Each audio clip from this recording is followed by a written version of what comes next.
Thank you to the AIG for inviting me along today. Thank you to John for the kind introduction. And you'll see that John's a co-author on this paper as he was on Cam's paper earlier. I'd invite you, using Cam's vernacular, to all become boundary spanners for the next 25 minutes. There is, I think there's at least one photograph of a rock I can remember in the presentation. But beyond that, I think we need to all be, outside insiders. Is that right, Cam? The right way? So we'll all be outside insiders for the next 25 minutes. I'm not quite sure I should say I drew the short straw. I've sort of got non-technical risk to speak about today, and I'd be interested in terms of what first comes to your mind when people talk about non-technical risks. To some, perhaps social license to operate might pop in, perhaps all things environmental might pop in, communities, country risk, foreign exchange, commodity prices, and it's really all of those things.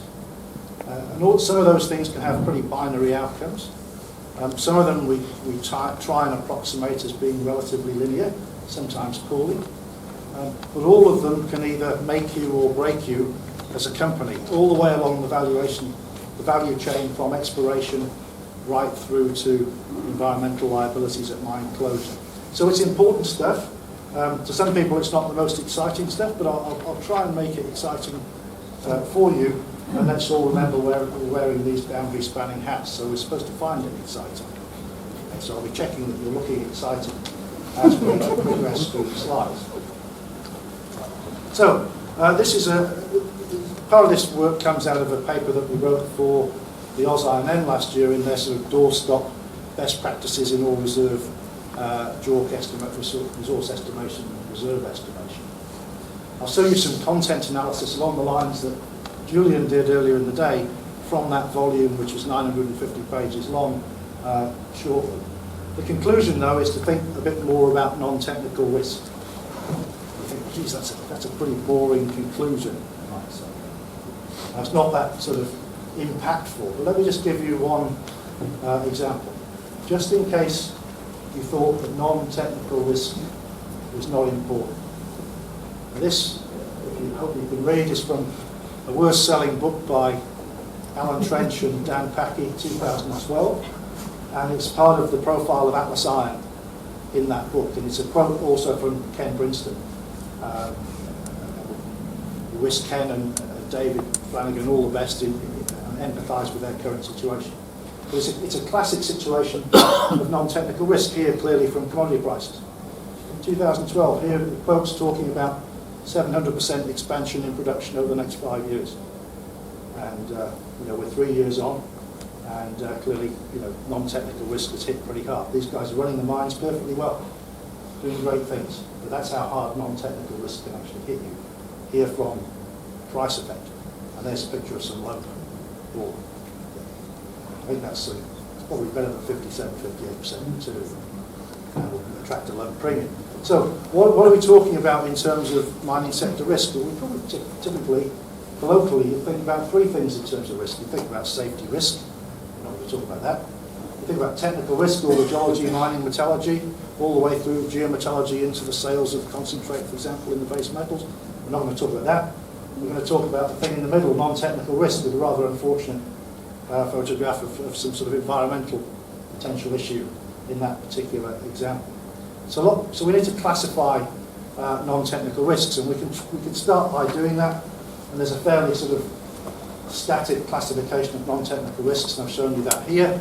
I looked hard. There's no Greek flag on the line of flags actually.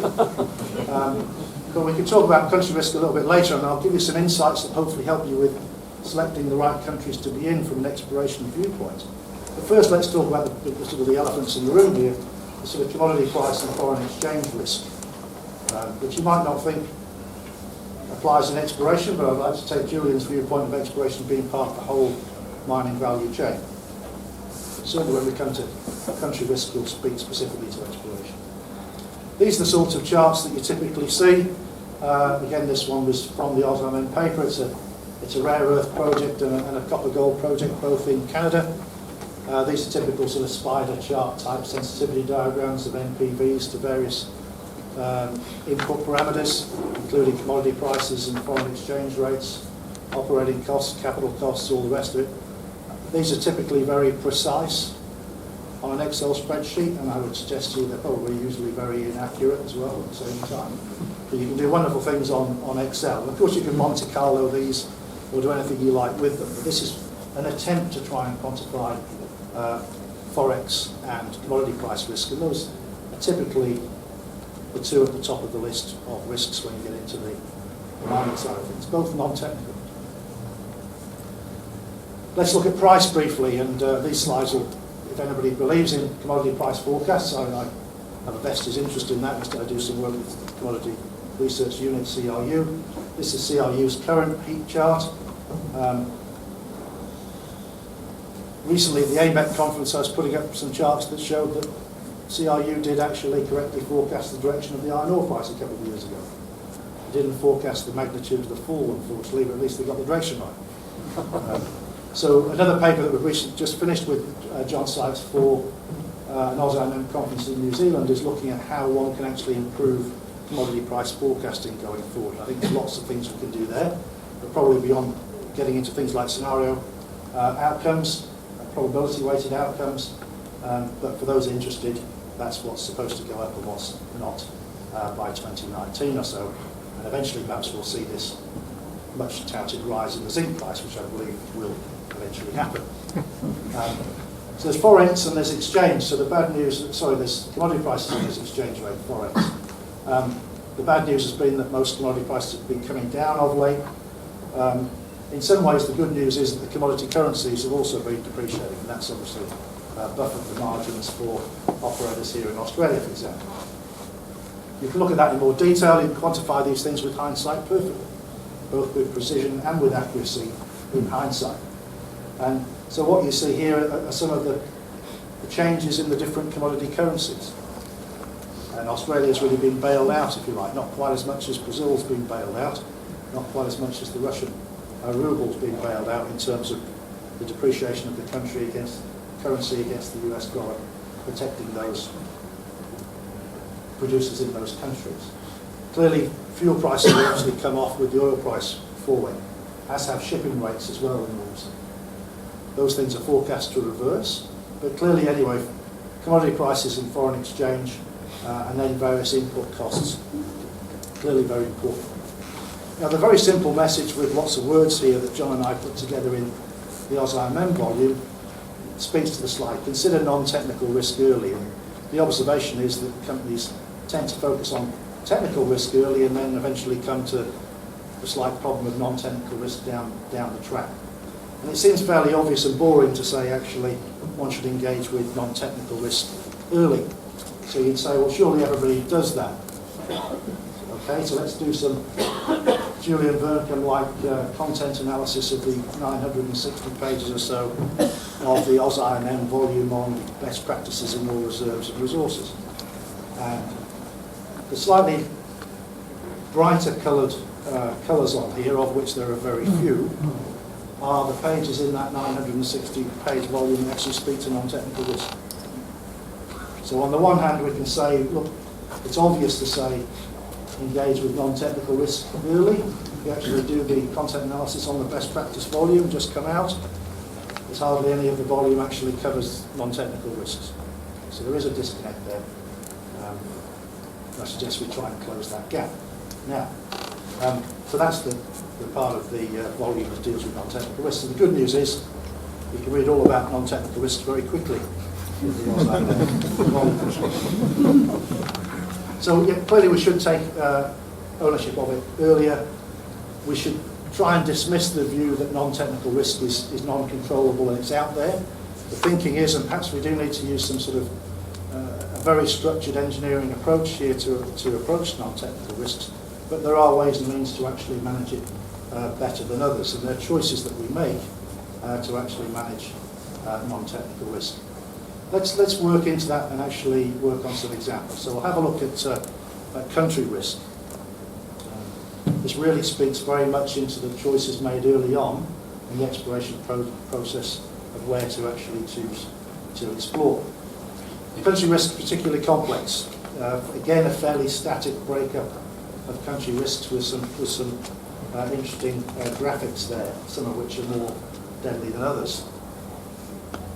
So one can try and score various aspects of country risk, and there are lots of ways of doing that. The most famous of which, of course, is the Fraser Institute survey, but you could also look into other issues of competitiveness of countries, World Competitive Economic Forum, perceptions on corruption, for example.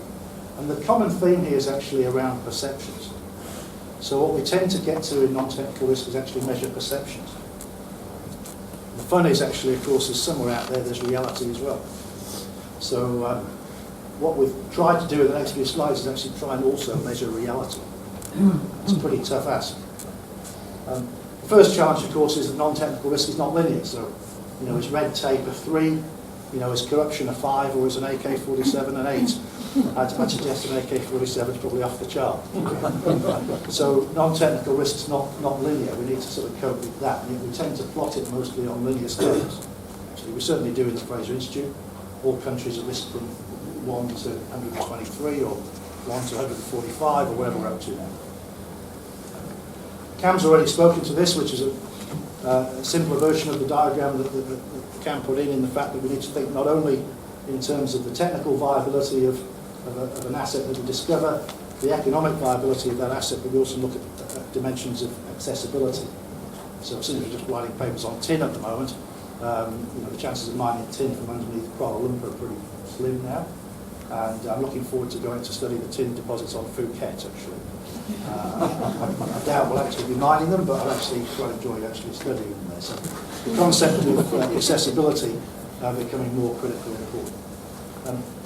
Now we've heard a lot today about high-risk exploration. I don't like the term high-risk exploration. I think we should at least qualify it. So this is again from several publications, but including the worst-selling book in 2012, was a commonly used chart in that book, which was to try and plot different types of risk. And what we've looked at here is actually technical risk, and I would suggest to you that's where the bulk of early stage risk lies in exploration, and also corporate risk. And I think they're two different things.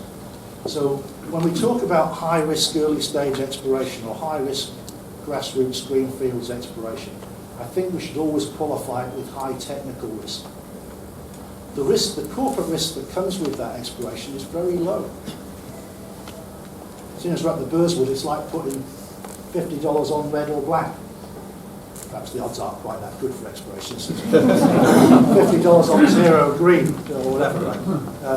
But what do you lose? You lose $50. You lose your exploration budget. You might lose some enterprise value if the market had some expectation of outcome, clearly.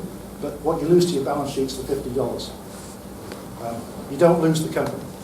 And again, Richard Choddy did some fantastic work published in the AusIMM Bulletin fairly recently, which looked at 100 exploration companies, and the biggest mortality rate was nothing to do with exploration. It was actually when they actually started to mine.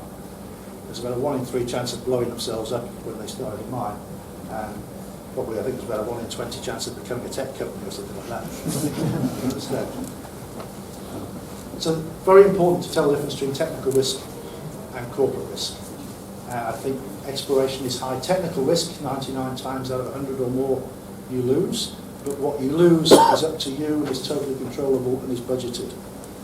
When you actually get to the highest point of corporate risk, which is typically when you're at a maximum debt drawdown, where you've got 8 weeks to actually get cash flow positive, that's when you potentially blow up the company. So that's the higher risk stage of the, to my mind, in terms of the bets on the table through the mining cycle. So let's have a look at some non-technical risks. This is quite a bit of fun. What do you think commodity price risk looks like? Well, it looks like this, basically. So when commodity prices go down, even when you're in operation, that's pretty important to you. And that's what we obviously see if David and Ken wouldn't mind me using the example of Atlas Iron. The exploration stage, it doesn't directly impact you, but it clearly does impact sentiment and ability to capital raise. But that's what the non-technical risk of commodity prices looks like. Sean Rousseau, for example, would tell you there's lots of smart ways to actually hedge this risk if you're very smart about it. Noah's rule. Let's have a look at another one. NIMBYism. Not in my backyard. I live in Nangara. West Australian government stuck a sand mine right next to me without telling me anything about it. It was great fun. So I'm very close to NIMBYism. They told me it was all properly announced. It was 5 across, I think, in the Wanneroo Gazette, site of a new sand mine. And if you put in Nangara, it was correct. Right? So we need to do a little bit better than that. What does NIMBYism look like? Well, basically, on non-technical risk, it looks like this. I'm now perfectly happy. The mine's pretty much finished now, and now I get the light industrial estate now, so I'm looking forward to that one. That's what. So you can predict what these risks look like. And so therefore, because you can predict them, you can start to try and manage them. So if you're looking at predicting delays at projects, as Liam Swigger would say, or James Rattenbury would say, what sort of delays are you going to get with a third or fourth quartile asset on the cost curve? Clearly you're going to get financing delays because you are a third or fourth quartile asset on the cost curve. What sort of delays are you going to get if you're in the lowest cost quartile of the cost curve? That's the cost curve, remember, where 75% of the industry are in, right? And the other 25% will be there next year, remember that one? That's the lowest cost quartile. What sort of delays are you going to get with the project there? You get economic rent-seeking behaviours from governments. You'll get resource nationalism-related delays there, renegotiation of the production sharing contract. So you can predict what delays you're getting based on your economic position. And finally, political risk, well, we can actually predict that too, and it looks something like this. So again, so these things are not necessarily impossible. I just wanted to quickly finish with some new information for you. So everybody awake again, this is new and exciting. No rocks, unfortunately, but new and exciting. Choose where to explore globally. So remember, we can look at the Fraser Range. It's in faux pas. We look at the Fraser Institute in terms of looking at where we want to explore. And they would tell us on the various parameters within the Policy Perception Index, for example, what's ranked high, what's ranked low. What this is, though, was actually trying to get to facts. So actually what we did here in a study for the IM4DC, the International Mining for Development Centre, was, unfortunately we didn't get to go to all the countries, but we took the same gold mine and we built it in 5 different African countries on Excel.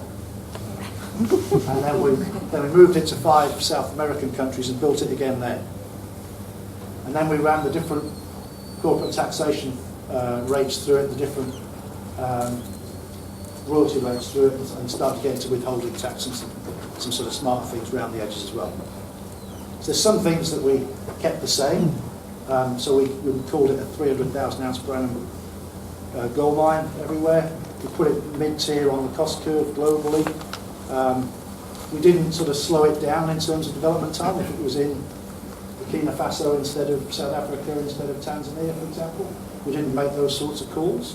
So effectively it's the same mine with the same capital cost, same operating cost, just exposed to the different mineral policies in the different jurisdictions. And then we've calculated what the World Bank like to look at, which is the life of mine average effective tax rate. So effectively it's the share of the NPV effectively that goes to the state, and the remainder goes to the investor. It doesn't really get split between the bankers, the investors, and the shareholders, and all the workers and everything else. Right? But this is the percentage that the state takes. So I think this is a useful answer. So this helps you in terms of deciding where you might want to go. So this is closer to reality, but there's still assumptions built into it. The fun then is you can actually compare your outcomes of inverted commas reality with the Fraser Institute survey. I should thank John for this. We can't put regression lines through perceptions in the Fraser Institute. I'll be shocked by my economist friends or econometric friends for doing that, but we can put trend lines through it. So you could expect it, if you had a lower average effective tax rate, you'd expect it to be ranked better, have a lower score out of 120-something countries on the Fraser Institute survey. And that's generally speaking what we see, apart from sometimes perception differs from reality, and that's what we're looking for. that's what you're looking for. So the same gold mine, different jurisdictions. Here comparing to policy perception. The ones in the green box, perception seems to be worse than reality. So if you could find this mine in South Africa, Brazil or Colombia, you'd be doing quite nicely. But in contrast, Ghana seems to have a reality that's actually worse than perception. If you believe the assumptions we've made in the spreadsheet. And you can do the same thing for actual hardwiring of the taxation regime. You get similar sorts of outcomes here that South Africa and Brazil seem to be particularly hard done by in the Fraser Institute survey. When you actually run the numbers, you actually get far better outcomes. So that may actually help you make decisions about where you want to go and explore. So hopefully there's something in there. It's not just as simple as looking at the income tax rate. Here is that, and of course you can actually regress numbers against numbers. Not a particularly good fit. And likewise, headline royalty rates don't help you all that much either, actually. So they only explain between 25 and 31% of the variation. So that's a long-winded way of getting back to the same conclusion, that we should think a little bit more about non-technical risk, and hopefully there's some interesting things there that can impact in terms of exploration choices of which countries to go to, for example. We'll leave it there. Thank you very much for your time.